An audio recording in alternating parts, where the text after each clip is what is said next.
जय सिया राम। सब सुख लहे तुम्हारी सरना, तुम रक्षक काहू को डरना।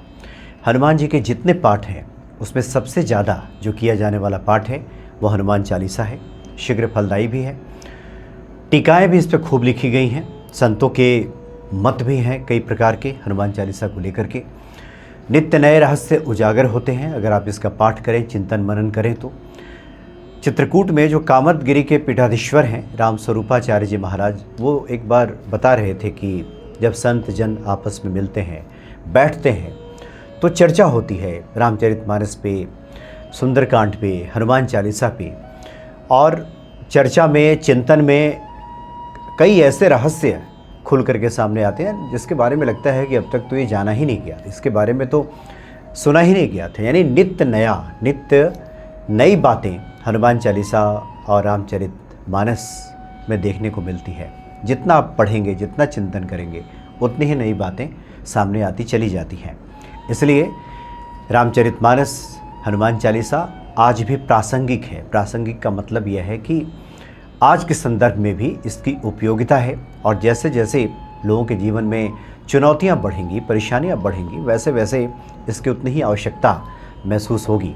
हनुमान जी की उतनी ही ज़्यादा ज़रूरत महसूस होगी व्यक्ति को, क्योंकि व्यक्ति जब मौज मस्ती में रहता है, उसके जीवन में सब जब आनंद ही आनंद चलता है, चारों तरफ से जब सब कुछ ठीक उसका रहता है, तो फिर ईश्वर के बारे में चिंतन करने की उसको फुर्सत नहीं रहती। बहुत से लोग, जो सफल लोग आज के संदर्भ में कहे जाते हैं, पद प्रतिष्ठा पे बैठे हुए लोग, राजनेता, जो इस तरह के हर प्रकार की जिनके पास समृद्धि है, तो आमतौर पे आप बात कीजिए तो उन्हें लगता है कि ये सब तो बेकार की बातें हैं। क्या ये लोग भी बात करते रहते हैं हनुमान जी की, ईश्वर की, क्या मिलने वाला है इससे? क्योंकि बातें समझ में नहीं आती। ईश्वर ही समझा दें वो अलग बात है, और कुछ लोगों को तो सब गंवा करके भी समझ में नहीं आता। जीवन में अगर चीज़ें सुधरनी नहीं होती तो सब गंवाने के बाद भी समझ में बात नहीं आती है। जन्म निकल जाता है लेकिन बात समझ में नहीं आती। तो हनुमान चालीसा के रहस्यों से परिचित होना बहुत आवश्यक है, क्योंकि बहुत से भक्त जो हनुमान चालीसा का पाठ करते हैं, महिमा तो सुन लेते हैं कि इससे मिलेगा, पाठ करना भी शुरू करते हैं, लेकिन बहुधा अर्थ से परिचित नहीं होते, या एक आध बार कभी सुना है इसका अर्थ, तो धीरे धीरे कालखंड में वो बातें विस्मृत होने लगती है। उसका वास्तविक अर्थ क्या है वो नहीं समझ पाते। दूसरी बात ये होती है कि व्यक्ति उन वाक्यों को, चौपाइयों को, दोहे को पढ़ता तो है, लेकिन ध्यान कहीं और रहता है। इसलिए बहुत आवश्यक है कि हनुमान चालीसा के गूढ़ार्थ से हम परिचित होते रहें। जब भी अपने निकट के स्वजनों से मिलें, जो ईश्वर के भक्त हैं उनसे मिलें, तो हनुमान जी की चर्चा अवश्य करनी चाहिए। हनुमान चालीसा के गूढ़ार्थ पे अवश्य चर्चा करनी चाहिए, क्योंकि जो जिसका प्रिय होता है उसका नाम उसके होठों पर आ ही जाता है।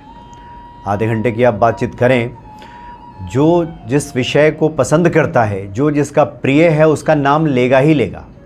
अगर वो नहीं ले रहा है हनुमान जी का नाम, भक्ति की बातें वो नहीं कर रहा है, तो समझिए कि अभी बातें नई हैं, अभी नए परिंदों को उड़ने में वक्त तो लगता है वाली स्थिति है, अभी वक्त लगेगा।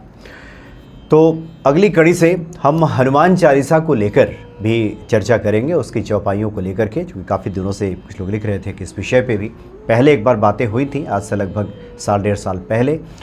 तो एक नए सिरे से उस पर बातचीत शुरू की जाए, तो उसकी शुरुआत हम करेंगे।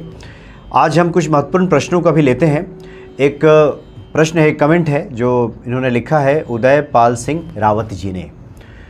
इनके कमेंट को अगर पढ़ा जाए तो बहुत ही इन्होंने महत्वपूर्ण बातें लिखी हैं। इन्होंने लिखा है, राम राम मनोज जी, मैं राम राम जय श्री राम कमेंट में लिखकर अपनी हाजिरी लगा सकता था। ये बहुत महत्वपूर्ण बात है, अपनी हाजिरी लगा सकता था। यानी कि जहाँ कहीं भी ईश्वर की चर्चा हो रही हो, हनुमान जी की चर्चा हो रही हो, तो वहाँ पे व्यक्ति अपनी हाजिरी देता है। अब चूँकि यूट्यूब के माध्यम से वीडियोस देखे जाते हैं तो कैसे हाजिरी लगेगी, इसलिए लोग लिखते हैं जय सिया राम। एक बार तो एक भक्त थे, वो बहुत राम राम राम राम वो लिख करके भेजते थे, कई पैराग्राफ में वो कमेंट्स पे रहता था। एक बार उनसे बातें हुई हमारी, तो हमने पूछा कि इतना क्यों लिखते हैं आप, इतना राम राम, आपको तो समय लगता होगा लिखने में। तो उन्होंने कहा कि देखिए, जिस वक्त हम वीडियोस देख रहे होते हैं हनुमान जी के, प्रभु राम के, तो जो उस वक्त भावावस्था रहती है, जो भाव की अवस्था रहती है भीतर की, उसी क्षण हम चाहते हैं कि इसी भावावस्था में हम कुछ लिखें। अब कहाँ कलम ढूंढें, कहाँ कॉपी ढूंढें, इसलिए वहीं हम लिखना शुरू कर देते हैं। कई बार ये होता है कि वो जो एक ऑप्शन होता है कि उसको दबा करके राम राम राम राम बोलते जाते हैं और वो सब लिखते जाते हैं, तो ऐसे भाव होते हैं। तो बहुत अच्छी बात है कि जो लोग जय सिया राम लिखें, अगर जय श्री राम लिखें, जय हनुमान लिखें, तो एक हाजिरी भी लग जाती है और जो तन और मन की पवित्रता भी इससे हो जाती है। तन लिखेगा, मन जुड़ेगा, तो दोनों की पवित्रता हो जाएगी। तो उन्होंने लिखा है कि मैं राम जय राम लिख करके भी अपनी हाजिरी लगा सकता था, चूँकि अब तक शायद ऐसा ही लिख करके वो लगाते रहे हैं। लेकिन आज की वीडियो देखकर मैं कहना चाहता हूं कि मैं शायद लगभग 2019 से मनोज जी आपके माध्यम से हनुमान जी से जुड़ा हूं, थोड़ा बहुत जान पाया हूं और काफ़ी परिवर्तन मैंने अपने जीवन में पाया है और लाभान्वित भी हुआ हूं।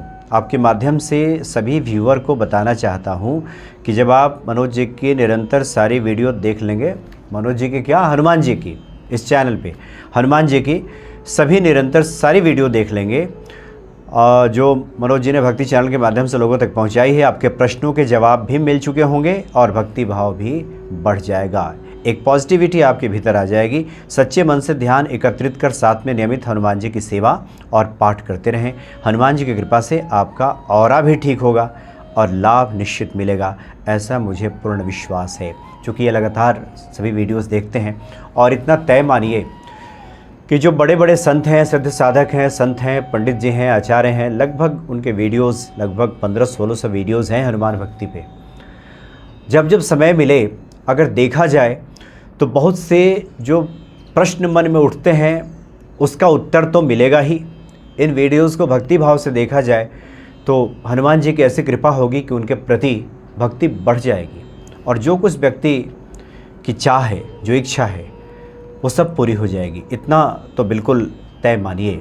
इसलिए ध्यानपूर्वक अगर वीडियोस को देखें तो आपके प्रश्नों का उत्तर अवश्य ही मिल जाएगा। एक और प्रश्न है, इन्होंने लिखा है, यह दरअसल मोहनलाल सोलंकी जी ने लिखा है। इन्होंने लिखा है कि प्रणाम भेजा है। इन्होंने लिखा है कि मेरे इष्ट शिव जी हैं। मैं पहले शिव नाम जप करता था, मेरा मन शिव एक नाम पर टिकता नहीं था, इसलिए मैंने शिवलिंग के समक्ष 20 पर्ची शिव जी के मंत्र एवं नाम की और एक पर्ची राम की रखी। उससे मंदिर के पुजारी जी एक पर्ची उठाए हो तो उस पर्ची में राम नाम आया और अब राम नाम जप 8 दिन से कर रहा हूँ। क्या मुझे इससे कोई परेशानी तो नहीं होगी? उचित मार्गदर्शन करें। जय शिव शंकर, जय श्री सीताराम, जय वीर हनुमान जी, नमः पार्वती पतये, हर हर महादेव। उन्होंने लिखा है कि पहले शिव जी का नाम जपते थे, मन टिकता नहीं था, उसके बाद पर्ची उन्होंने रखी 20 पर्ची। एक दरअसल इस तरह के जो बातें हैं ये कई संतों को हमने करते देखा। एक बार हम ब्रह्मचारी जी के पास गए थे, बहुत ही वयोवृद्ध संत हैं, तो उसमें एक प्रश्न था कि इस मंत्र के सामने ओम लगाया जाए कि नहीं। तो उन्होंने कहा था कि शास्त्रीय प्रमाण से ज़्यादा अच्छा है कि हनुमान जी से पूछ लिया जाए। तो हमने कहा कि कैसे पूछा जाए, तो उन्होंने भी पर्ची लिखी और पर्ची हनुमान जी के पास रख दिया और तब कहा कि अब उठा लीजिए। तो जो पर्ची हमने उठाया था उसमें लिखा था कि ओम के साथ ही ठीक रहेगा। तो बहुत से ऐसे संत हैं जिनका विश्वास है हनुमान जी के प्रति, वो पर्ची रखते हैं और जो उसमें उत्तर आता है उसको उठा लेते हैं। तो पहली बात तो यह है कि आपने जब रखी थी पर्ची, राम नाम की पर्ची आई, तो राम नाम का आप जप कर रहे हैं, आप निसंकोच जपिए। दूसरी बात यह है कि प्रभु राम और भगवान शिव में कोई अंतर नहीं है। एक वीडियो में काफ़ी हमने विस्तार से उस पर बातें की थी कि जो शिव का पुजारी है, जो शिव जी का भक्त है, वही प्रभु राम का दास बनने की पात्रता रखता है और जो राम का भक्त है वो शिव जी का भक्त है, जो शिव जी का भक्त है वो राम का भक्त है। शिव कृपा के बिना राम जी नहीं मिलते, बिना हनुमान जी कृपा के राम जी नहीं मिलते। शिव जी की ही प्रेरणा से अगर आपको ये प्रेरणा, ये बातें मन में आई है कि आपको राम नाम जपना चाहिए, तो निसंकोच आप जपिए, ये बहुत बढ़िया रहेगा। सोलंकी जी,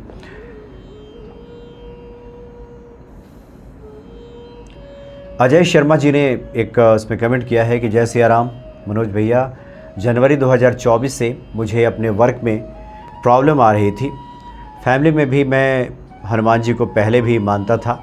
फिर अक्टूबर 24 से डेली मंदिर जाना, हनुमान चालीसा पढ़ना, 5 दोहे सुंदरकांड और राम नाम जप, राम नाम लेखन शुरू किया। अब जुलाई 25 में लाइफ में पॉजिटिविटी आ गई, फैमिली प्रॉब्लम सॉल्व हो गई, काम में प्रोग्रेस स्टार्ट हुआ और श्री श्याम बाबा राजस्थान मंदिर दर्शन किया। जो दिल से गॉड को मानते हैं, सरेंडर हो जाते हैं, तब हनुमान जी कृपा स्टार्ट होती है। जय सिया राम, जय कष्टभंजन देव हनुमान जी, जय श्री सीताराम। अजय शर्मा जी ने ये लिखा है। 2024 में उन्होंने पूजा शुरू किया, धैर्यपूर्वक किया, अब सब कुछ आनंद है, मंगलमय है। इसलिए जो लोग भी धैर्यपूर्वक पूजन करेंगे निश्चित ही हनुमान जी की कृपा प्राप्त होती है। एक संगीता जी का प्रश्न है, इन्होंने लिखा है कि सुंदरकांड पढ़ते हैं हम ट्यूसडे और सैटरडे को, पर पूरा नहीं पढ़ पाते। ऐसे कोई दिक्कत तो नहीं है? कोई दिक्कत नहीं है, जितना आप पढ़ते हैं उतना ठीक है। कुछ लोग संकल्प लेकर के पढ़ते हैं कि हमें इतना पाठ कर लेंगे, तो वो तो जब संकल्प ले लिया है तो पूरा कीजिए। आप भक्ति भाव से ऐसे ही पढ़ रहे हैं, जितना आप पढ़ पाते हो, जितना आपकी क्षमता हो, सामर्थ्य हो, उतना पढ़िए, इससे कोई दिक्कत नहीं है। एक दोहा भी पढ़ लेंगे, एक चौपाई भी पढ़ लेंगे, उसका ही फल प्राप्त हो जाता है। इसलिए इसमें परेशान होने की आवश्यकता नहीं है। अनुपम शर्मा है, इन्होंने लिखा है कि सर मैं नाम लेखन करता हूँ, लेकिन मेरे अंदर काम वासना भी बढ़ी हुई है, नियंत्रित नहीं हो रहा, क्या ऐसे नाम लेखन का फल मिलेगा? देखिए, आप राम नाम जब लिख रहे हैं, राम नाम लिखा क्यों जाता है? लिखने का फल कई गुना बताया, कम से कम 3 गुना ज़्यादा फल मिलता है। कुछ तो संतोष हमने सुना है कि 100 गुना ज़्यादा फल मिलता है। क्योंकि हम जब लिखते हैं तो उस वक्त हमारा मन, हमारी दृष्टि, हमारा कार्य सब एक हो जाता है। अगर आप राम नाम लिख रहे हैं और उसके बाद भी दिमाग में इधर उधर की बातें चल रही हैं, तो उस लिखने का तो वैसे ही फ़ायदा नहीं होगा। जिस चीज़ के बारे में, जिस विषय पे हमारा चिंतन जब ज़्यादा होता है तो वो चीज़ें बढ़नी शुरू हो जाती हैं। अब आप राम राम लिखते रहिए और सांसारिक चिंतन चलता रहे, ऐसी वैसी बातें मन में आती रहें, तो फिर उस लेखन का तो कोई फ़ायदा ही नहीं है। और ऐसा हो नहीं सकता कि आप चिंतन की दिशा बदलने की क्षमता न रखते हो। हर व्यक्ति के भीतर चिंतन की दिशा बदलने की क्षमता होती है। गलत चिंतन व्यक्ति क्यों करता है? चिंतन में ही उसको आनंद आने लगता है, तो गलत चीज़ों को पकड़ लेता है और इस तरह गलत चिंतन में फंस जाता है। इसलिए आप राम नाम जब लेखन कर रहे हैं तो राम जी को याद कीजिए, राम जी का चिंतन कीजिए, राम जी की छवि मन में लाइए, हनुमान जी की छवि लाइए। देखिए, इस तरह की जो बात आपने लिखी है कि नियंत्रित नहीं हो रहा है और ये सब चिंतन चलता है, सब खत्म हो जाएगा, एक दिन में ख़त्म हो जाएगा। इसलिए अपने चिंतन की दिशा को बदलिए। राम राम लिखे जा रहे हैं और इस तरह के चिंतन मन में अगर है तो फिर इसका कोई प्रतिफल नहीं मिलेगा। शैलेंद्र यादव जी ने एक लिखा है, दरअसल इस वीडियो में हमने बताया था कि जिन लोगों के कार्य सिद्ध नहीं होते, जिन लोग हनुमान जी के कृपा पात्र बनने के लिए जिन बातों की आवश्यकता होती है, किन शर्तों का, किन नियमों का पालन करना चाहिए, इसकी बातें की गई थी उस वीडियो में। इस पर उन्होंने लिखा कि मनोज जी, आप प्रभु के भक्त हैं, इसलिए आपके चरणों में सादर प्रणाम। प्रभु के भक्त हैं इसलिए चरणों में सादर प्रणाम। मगर प्रभु के बारे में इतनी संकीर्ण और शर्तयुक्त व्याख्या भक्त की नहीं हो सकती। उत्तरकांड में जहाँ प्रभु राम श्री भरत भैया को संत के लक्षण बताते हुए समय प्रभु गुण को भी अवगुण के समान बताते हैं। एक बार कृपा करके पढ़िएगा, फिर योग आयोग की बात कीजिएगा। गिरा रथ जल बीच सम, कहिए भिन्न भिन्न, बंदों सीताराम पद जिन्हीं परम प्रिय खिन्न। इसका भावार्थ आपके अनुसार क्या होगा? जब पात्र पर ही दया होगी तो प्रभु दीन बंधु और अकारण करुणा सिंधी कैसे हैं? भगवान किसी नियम से नहीं बंधे। उन्होंने कहा है कि जब पात्र पे ही कृपा करेंगे तो करुणा सिंधु वो कैसे हैं? करुणा सिंधु वो वैसे हैं कि जिस पे कृपा करनी होती है ना, उसको पहले पात्र बना लेते हैं। कृपा जब भी होगी पात्र पे ही होगी। जब विभीषण जी पे कृपा करते हैं प्रभु राम, तो बताते हैं कि मेरे भगत के कैसे लक्षण होते हैं, मेरे भक्त के भीतर किस प्रकार के गुण होते हैं, और तब कहते हैं कि ये सभी गुण विभीषण में मौजूद हैं, और तब अपने बगल में बैठाते हैं। जो आपने उत्तरकांड की बातें की हैं, रामचरितमानस में सब कुछ है, सब है। अब जिस संदर्भ में जो बातें कही गई हैं, उसी संदर्भ में समझने की आवश्यकता है। प्रभु राम करुणा के सागर हैं, अहेतु की कृपा करते हैं, ये भी सत्य है। लेकिन जब आप हनुमान चालीसा पढ़ते हैं उसमें भी गोस्वामी जी हर जगह शर्त लगा के ही चलते हैं कि कब हनुमान जी संकट से छुड़ावे। संकट से हनुमान छुड़ावे, मन क्रम वचन ध्यान जो लावे। मन क्रम ध्यान वचन से नहीं रहेगा तो संकट से नहीं छुड़ाएंगे। ना से रोग हरे सब पीरा, जो सुमिरे हनुमत बलबीरा। जो हनुमान जी का सुमिरन करेगा, सुमिरन का मतलब क्या हुआ, हमेशा जिसके स्मृति में हनुमान जी बने रहेंगे उसी के रोग पीड़ा दूर होगी। ये शर्त है। निर्मल मन जन सोम वही पावा। जिसका मन निर्मल होगा वही मुझे पा सकता है। राम के भगत के क्या लक्षण हैं, पूरे रामचरितमानस में चर्चा है। इसलिए पात्रता तो विकसित करनी होगी। अब आप कहेंगे कि आप ईश्वर से प्रेम करते हैं, लेकिन प्रेम के लिए भी पात्रता होती है। प्रेम के भी कुछ नियम होते हैं। प्रेम का तो पहला नियम है निष्ठा, समर्पण। निष्ठा और समर्पण के अभाव में प्रेम प्रस्फुटित नहीं होता, प्रेम बढ़ता नहीं है, प्रेम फलित नहीं होता। ये पहली शर्त जो प्रेम की है, निष्ठा है और समर्पण है।